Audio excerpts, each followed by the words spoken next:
ഈ ചേട്ടൻ എണ്ണയിൽ പൊരിച്ചെടുക്കുന്നത് ഐസ്ക്രീമാണ്. ഞാനിത് ആദ്യായിട്ടാണ് കാണുന്നത്. അതുകൊണ്ട് ഇത് ഐസ്ക്രീം തന്നെയാണോ എന്ന് എനിക്കൊരു സംശയം ഉണ്ടായിരുന്നു. ഈ സാധനം കണ്ടാ ഒരു നോർത്ത് ഇന്ത്യൻ സ്വീറ്റ് പോലെ തോന്നുള്ളൂ. പക്ഷെ ഇതിന്റെ ഉള്ളിലാണ് ഐസ്ക്രീം ഇരിക്കുന്നത്.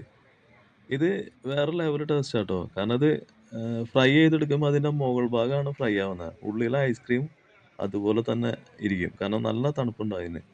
പിന്നെ ചൂടറിയേയില്ല. നല്ല പ്രത്യേക ടേസ്റ്റ് തന്നെയാണ് ഈ സാധനത്തിന് ട്ടാ. സൂപ്പർ. ഞാനിത് കഴിച്ചത് കൊടകരയിലെ ഷഷ്ഠിയിൽ പങ്കെടുത്തുകൊണ്ടിരിക്കുമ്പോഴായിരുന്നു. ഇവിടെ സ്പ്രിംഗ് പൊട്ടറ്റോ എന്ന് പറഞ്ഞ വേറൊരു സാധനം കൂടിയുണ്ട്.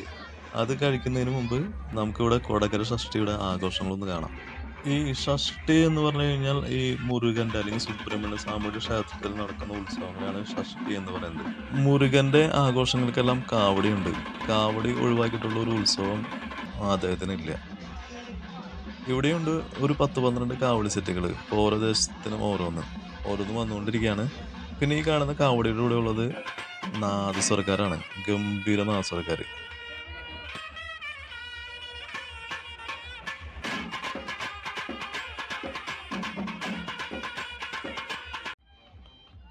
അടുത്ത കാവടിയുടെ അടുത്തെത്താനായിട്ട് ഏറെ ബുദ്ധിമുട്ടേണ്ടി വന്നു.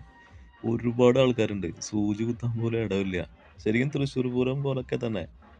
ഇത് തൃശ്ശൂർ ജില്ലയാണല്ലോ. ഗംഭീരം തന്നെയായിരിക്കും. ഈ കാവടിയുടെ ഒപ്പമുള്ളത് ബാൻഡ് സെറ്റുകാരാണ്. കൊള്ളാം. നന്നായിരുന്നു അവരുടെ ബാൻഡ് സെറ്റ്.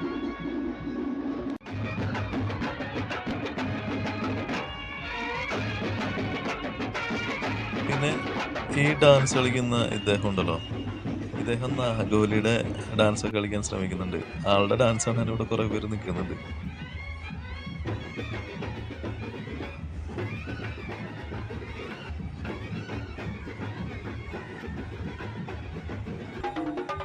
ചെണ്ടക്കാര്, നാസിക് ഡോള് അങ്ങനെ ഓരോ കാവടിയിലൂടെ ഓരോ വാദ്യോപകരണങ്ങളാണ്.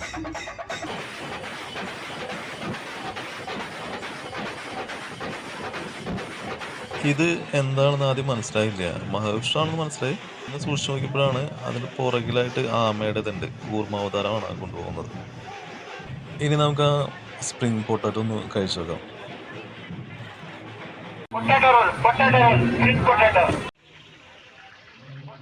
ഉരുളക്കിഴങ്ങ് സ്പ്രിങ് പോലെ അരിഞ്ഞെടുത്തിട്ട് കോരിലൊക്കെ ചുറ്റി മുളക് പൊടിയും മസാലയൊക്കെ പറ്റിയിട്ട് പൊരിച്ചെടുക്കുന്നതാണ് സ്പ്രിംഗ് പൊട്ടറ്റോ. ക്രീം മുകളിൽ തേച്ചിട്ട് തരുന്ന ഈ സാധനം കൊള്ളാൻ നന്നായിരുന്നു. സൂപ്പറായിരുന്നു.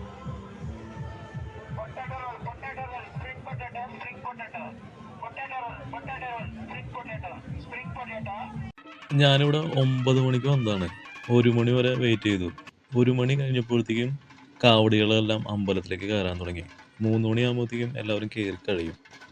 അങ്ങനെ ഞാനൊരു 1:30, 2 മണിയായപ്പോഴത്തേക്കും തിരിച്ചു. ഇന്നലെ രാവിലെ സെയിൽസ് എന്ന് പറഞ്ഞിട്ട് വീട്ടിൽ നിന്ന് ഇറങ്ങിയതാണ്. ഇന്ന് വെളുപ്പിനാവുന്നതിന് മുമ്പ് വീട്ടിലെത്തണം. അങ്ങനെ ഞാൻ ഹൈവേയിൽ ബസ് കാത്ത് നിൽക്കുകയാണ്. ഇനി നമുക്ക് അടുത്ത വീഡിയോയിൽ കാണാം.